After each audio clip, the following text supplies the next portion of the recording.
Magandang gabi po sa inyong lahat. Kagaya po ninyo, mga taga Mindanao, yung mga nauna-noong nagsalita, kagaya po ng mga Bisaya, ako ay taga Luzon, ako ay katulad ninyo, ako ay maisog.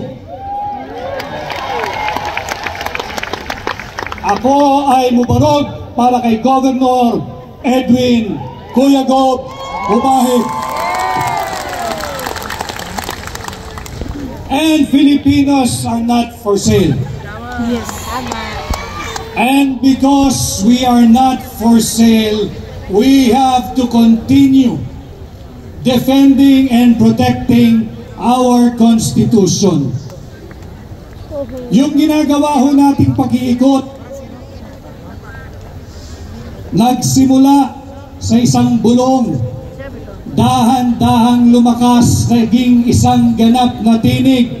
At ngayon dito sa Davao del Norte, kitang-kita natin, isa na siyang ganap na hiyaw.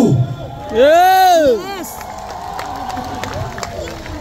At ito ho ay pinapatunayan nung huling survey na nagpapakita na 88% ng Pilipino ay ayaw sa huwad na charter change, ayaw sa peking People's Initiative.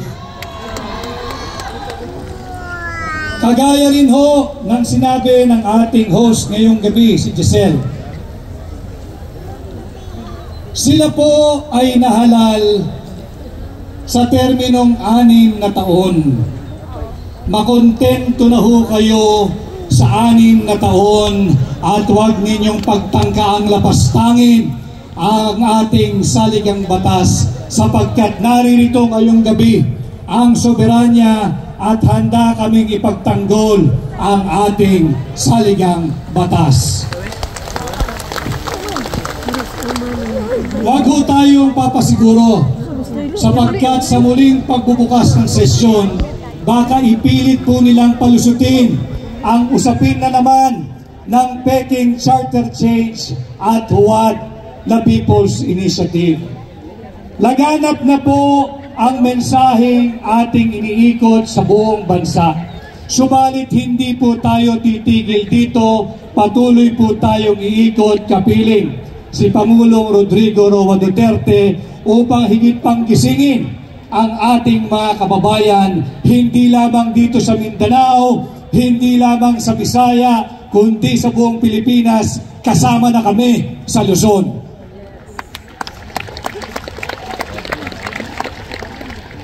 Meron din po tayong napakahalagang isyong hinaharap.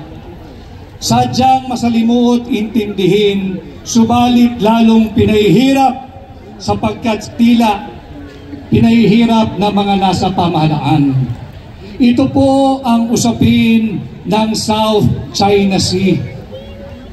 Tila po ginugulo kapag ka ikay nagpapaliwanag, kapag ka ikaw ay anti-war, kapag ka ikaw ay pro-peace, sasabihin nila nagtatraidor ka sa Pilipinas, ikaw ay pro-China. Yan po ay pro-US. Ang usapin ng pro-China ay ang pagtutol sa napipintong armadong sigalot sa pagitan ng ating munting bansa at ng higanting China. Ang pagtindig laban sa gera ay hindi po pagiging pro-China. Ang hindi pagsang-ayon dito sa napipintong armed confrontation between our tiny nation, our beloved Philippines, and the giant China is not being a traitor to the Republic of the Philippines. Marami ho kasi mga basag ulo. Marami po yung mga warmongers. Marami po yung mga war freaks. Subalit hindi po nila naiisip. Andito po kasama natin yung mga kapatid natin na dati at yung iba'y kasalukuyang OFW. Gusto nung iilan na magkaroon tayo ng armadong konfrontasyon laban sa China dahil tutulungan daw tayo ng matagal na nating alyadong Estados Unidos. Subalit isipin naman ho ninyo, yung libo-libong Pilipinong nasa Hong Kong, yung libo-libong Pilipinong nasa Macau, at yung libo-libong Pilipinong nasa mainland China. Huwag lang po nating isipin ang seguridad nating mga Pilipino dito sa loob ng bansa.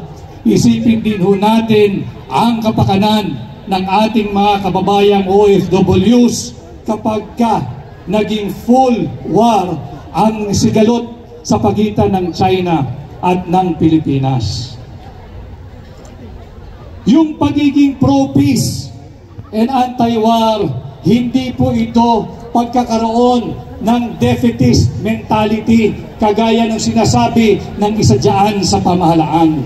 Ang pagtutulak ng kapayapaan ay ang pagkakaroon ng pagiging pacifist mentality. Kapayapaan ang ating kagustuhan. War will only bring us unnecessary death, unwarranted destruction, and widespread hunger, poverty, and famine. Huwag na ho tayong magpakalayo-layo. Tingnan lang ho natin yung kalunos-lunos na sinasapit nung mga taga-Israel at Gaza. Yung hidwaan ng Israel at Hamas. Kanina ho ay nag-escalate at 200 drones, cruise missiles, ballistic missiles ang pinakawalan ng Iran papuntang Israel. Ang Israel ho ay isang bansang higit na mayaman kaysa sa bansa natin. Meron po silang tinatawag na integrated air defense system, yung Iron Dome. Subalit nung sila ay pinakawalan ng 200 drones, cruise missiles, and ballistic missiles kaninang umaga, sila rin ho ay nataranta. Paano pa kaya tayong Pilipino at paano pa kaya ang Pilipinas? Hindi po tayo handa. At hindi ho ibig sabihin ay isuko natin kahit katiting ng ating soberenya. Hindi ho. Kahit katiting ng ating teritoryo, hindi ho. Ang sinasabi ko ho rito, marami pang pamamaraan bukod sa isang armadong konfrontasyon. Buksan natin ang daan tungo sa diplomasya. Let us employ all tools of diplomacy. Makipag-usap tayo, makipag-usap tayo, makipag-usap tayo. Alam ko hong mahirap unawain ang usapin ng South China Sea. Subalit pilit po nating pinasisimple between pagiging isang pro-war or pro-peace. Nasa kamay po ninyo kung anong landas ang dapat piliin ng ating pamahalaan.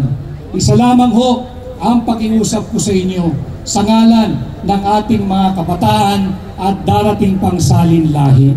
Piliin po natin ang landas ng kapayapaan, maging marahan, maging diplomatiko sa ating patuloy na pakikipag-ugnayan sa ating kapitbahay na China, at huwag magpadala sa bulong o di kaya'y sulsul ng ating banyagang alyado. Nabanggit din ho kanina yung tungkol dito sa hindi mamatay-matay na usapin ng droga. Ito pong storyang to ay isang storyang that just would not go away.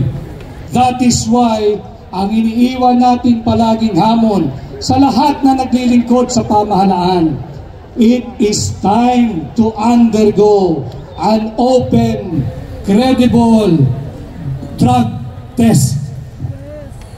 Yes! At siguro ho, para lalo silang maniwala that we walk our talk, nais ko lang ho makita ang kamay ninyo doon sa mga handang magpa-drug test. Pakitaas ang inyong kamay.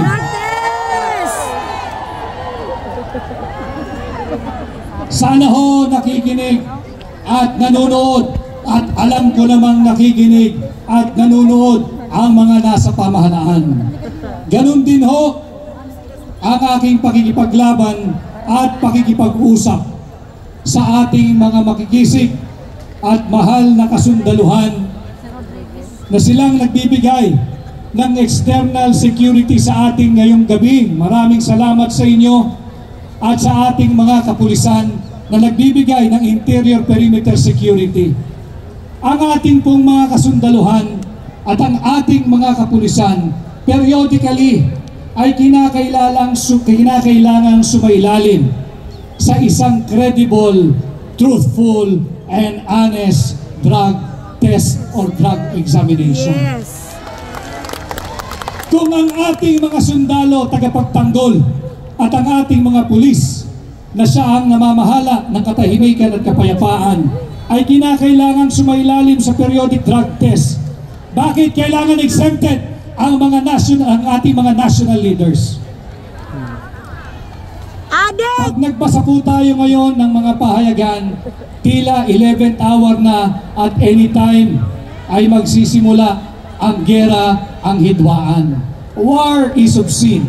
Subalit kung sakasakaling magkaroon ng armadong sigalot, ang unang ibabala sa front line ay ang ating mga kasundaluhan. Ang unang ibabala sa front line ay ang ating mga kapulisan. Hindi ba't marapat lamang na bago sila tumanggap ng kahit na anong kautusan sa civilian authority, kinakailangan muna mag-undergo ng drug testing ang civilian authority bago sila magbigay ng anumang kautusan sa ating mga kasundaluhan at kapulisan. Ito po ang mga mensaheng aking iiwan sa inyong gabi. Atin pong ipagpatuloy ang ginagawang pag-iikot at pagkikilos.